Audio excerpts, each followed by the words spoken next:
Hello. Hello. My name is Larry Hussey. My current branding is the Press Band Reporter, and I'm also the creator of Drug Force and Xerox Animated Cooking Show. So I hope you are enjoying both of those AI animated web series. I'm hoping that Drug Force will become a real TV cartoon someday. I hope it will grow up to become a real TV cartoon. Right now, I've heard some rumors on the frequency that I'm that I was attached to via air conduction technology by bad guys.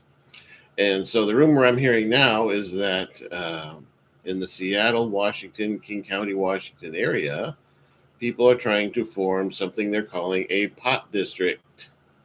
Now, if you watched the video or TV show that John Oliver put on last week tonight, then you might know from him that a district can be formed for just about anything, including mosquito control and water, and also obviously a school district and things like that. So what they're doing is they probably watched this John Oliver video, and all right, that was a joke.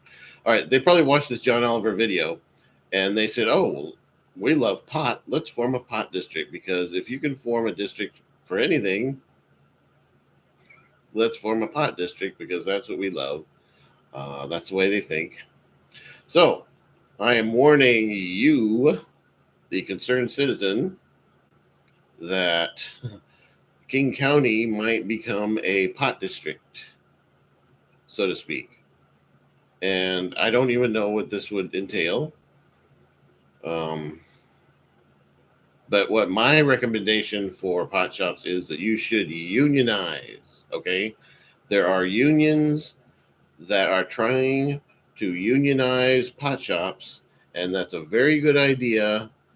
Obviously, I would prefer to get rid of them entirely, the way Canna was gotten rid of, the one that was started by my old stomping grounds, and then it's gone now. But if we can't get rid of pot shops, unionize them.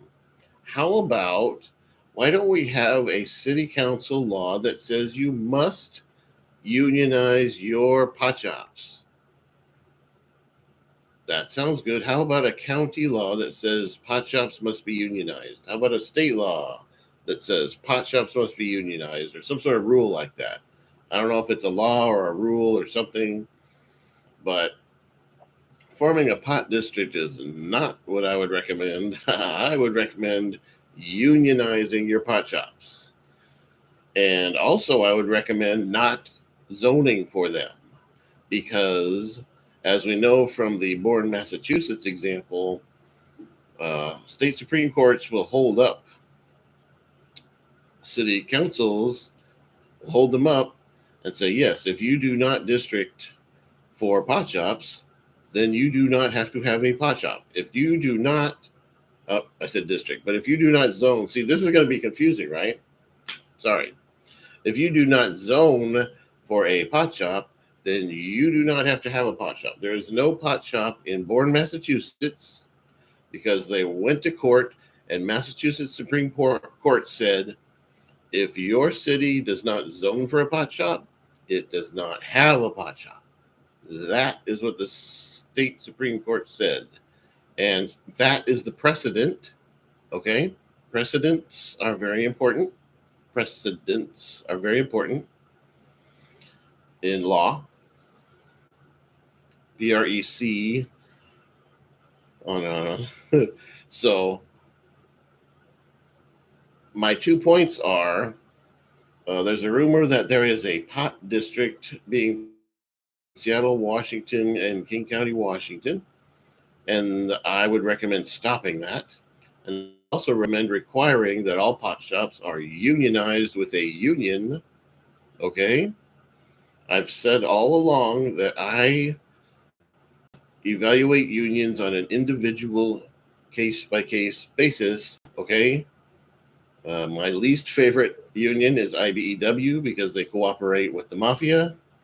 And then I have favorite unions, such as unions that unionize pot shops and get them to treat their workers right, because pot shops like to pretend that they are with the people.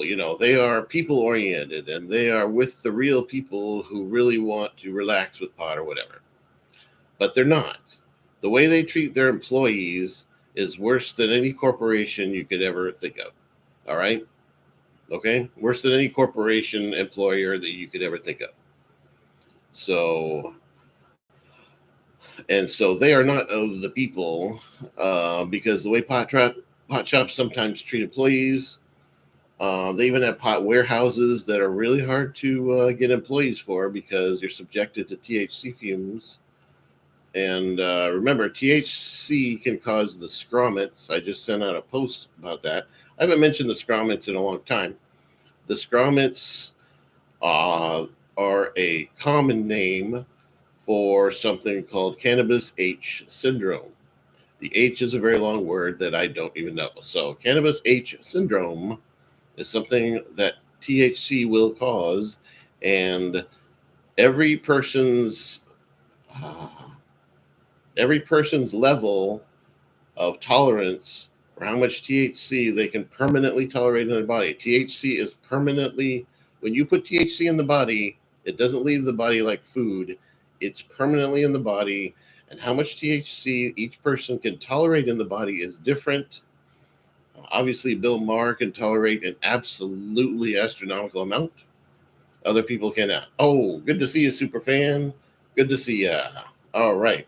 Since Superfan is here, let's do the Drug Force cheer. Ready, Drug Force. Okay, that was pretty good. Lee. I also understand that lots of babies like Drug Force in my videos, and lots of dogs like Drug Force in my videos. So hello to all you babies, and hello to all you canine friends, and even maybe even cats. Cats make me sneeze, but that's not their fault. Okay? All right. Yeah, good to see you, Superfan. And everyone, please have a good day. This is the Press Band Reporter.